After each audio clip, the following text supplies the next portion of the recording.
Y10 Season 3 Operation High Stakes will go live on Tuesday the 2nd of September, and with it we get a new groundbreaking operator, 3 new modernized maps, loads of operator and balancing changes, and not to mention a marketplace update and a new memento skin for the upcoming Doctor's Curse event.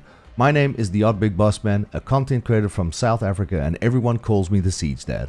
Let's get straight into it. SiegeX is available free access on PlayStation, Xbox, and PC. Download it right now. There's been a massive influx of cheaters since the launch of SiegeX on both PC and console. Over 27,000 accounts have been banned, but I'm sure you will agree that ranked is almost unplayable at the moment, with cheaters and scripters running rampant in every game at all hours. The cheating spike has been contributed by the devs to the SiegeX transition period, basically teething problems with the launch of the new build of the game. AI detection is getting sharper, and Shield Guard will be pushing more live updates while causing players less disruptions. The devs are also working on the detection of macros and recoil tampering for both PC and consoles. This is set to deploy with the new season on the 2nd of September. Another extremely exciting prospect is that cheaters are now getting banned on their Smurf accounts too. The devs are developing a new tool that detects accounts that are linked to previously banned cheaters. If a banned player attempts to return, their account is flagged and removed as soon as any suspicious behavior is detected.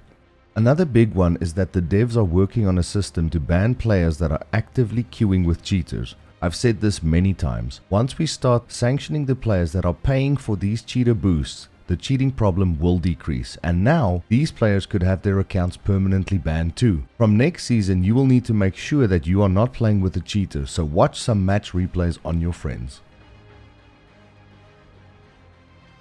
Privacy settings are now available for console players too. An anonymous username will now be generated automatically, helping to protect your identity during matches. Your real username will only be revealed to other players during the post-action report. If the block player to see real identity method still works, I do not know, so we will have to wait and see when the season launches, but a great change and update for all console streamers.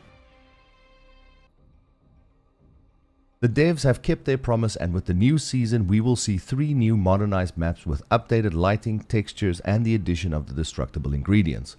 Those maps are Nighthaven Labs, Lair, and Consulate.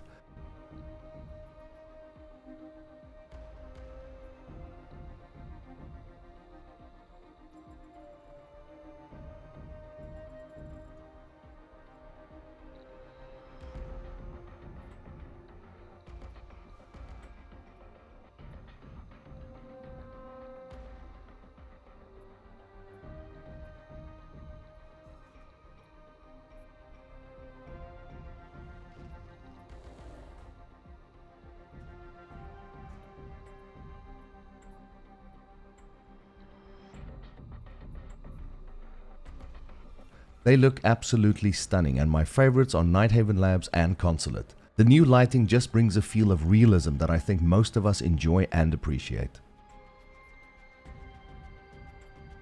First of all, there are much needed changes coming to Blackbeard to limit his versatility and area denial capabilities, especially with frag grenades. He can no longer aim down sights while rappelling into windows, reducing his ability to safely engage while entering. Additionally, he can no longer break undamaged barricades while rappelling to make breaching from outside more challenging.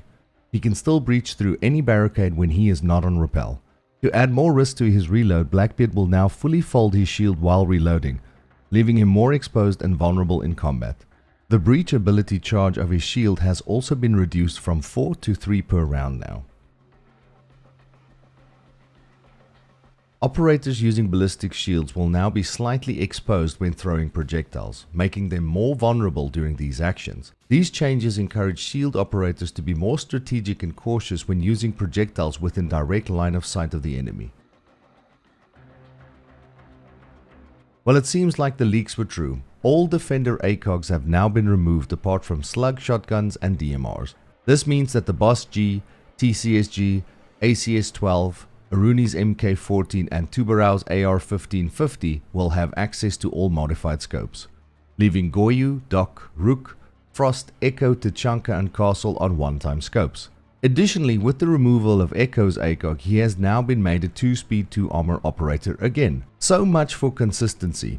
Echo was released to be a 1-speed, then made a 2-speed, then again reduced to a 1-speed, and now finally he's a 2-speed defender again.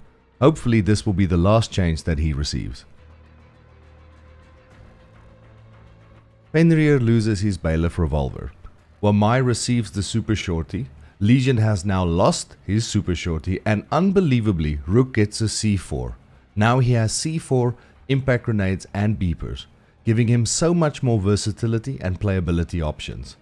The other massive change is that the Reaper MK2 machine pistol that launched with Raura has now received a massive buff to its recoil, making it a more trusted sidearm in close range engagements.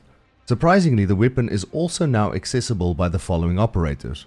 Nerf Sledge? I don't think so. Sledge might not have the legendary SMG-11 anymore, but now he has something that could become even better. Sledge, Oryx, Pulse and Ying all now have access to the Reaper MK2 as a secondary weapon, meaning you can now confidently play Pulse with a shotgun and have the fire rate of a machine pistol too. Striker and Sentry also see their loadouts updated, with Sentry receiving the TCS G12 and Striker the SR25 DMR.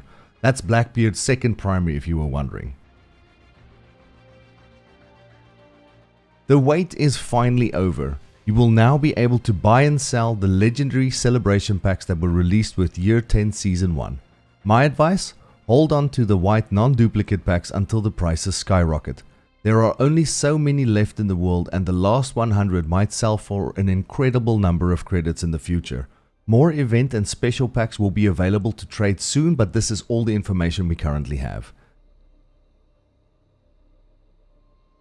There will be 2 mythical weapon skins available for next season's event. You guessed it, it's Doctor's Curse. We have no image of it yet, but we will be able to get our hands on the dreadful Shredder skin for the P90 when the event goes live. Purchasing all operator skins during the event will unlock the Memento skin. The other skin we have zero news about, but I believe it will be something similar to Valkyrie's Paragon Elite bundle that we would have to purchase. There is no official news about new elites as of yet, but I've checked and I believe it will be Goyu and Ram that will be added. You can see from these screenshots that their gadgets now have skins in the normal elite skindle bundle location. I'm looking forward to seeing what Ubisoft has cooking for these two. It has become an all-or-nothing fight, and Rainbow Six Siege launches Operation High Stakes to disrupt enemy objectives. Called into the spotlight, Operator Denari's calculated mind is sent to help resolve the situation. Hailing from Switzerland, this crafty operator brings their novel Trip Connector gadget, a laser grid network able to damage and slow enemy movement. In my opinion, Denari seems like a wonderful addition to the Defender lineup. His strip mines are incredibly versatile, and I can't wait to see what the community will do when he joins the fight on the 2nd of September. His loadout is Ella Scorpion or Smoke's FMG9 as primary weapons, and then he has the brand new secondary shotgun, the Glaive 12.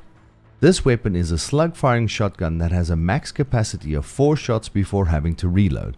This weapon is perfect for rotates, sightlines, not to mention you can hide his trip mines in destructible walls, floors and ceilings with a single shot. He also has access to a deployable shield and observation blockers. Well-placed trip mines could mean that entire sections of the map could be rendered inaccessible to the attackers, depending on the operators that they choose to bring. Denari is a game-changing addition to Siege and will reshape the battlefield in a similar way that Azami did when she was released with Operation Demon Veil during Year 7 Season 1. Well, that's everything I have about Operation High Stakes. If you enjoyed the video, please consider subscribing and remember to leave a like. I stream Rainbow Six Siege every weekday from around 4 AM Eastern, so you're welcome to stop by and say hi. Anyways, I'll see you guys in the next one. Cheers. CJX has gone action. Get down! More action. Get down again! Download it on PlayStation, Xbox, and PC right now.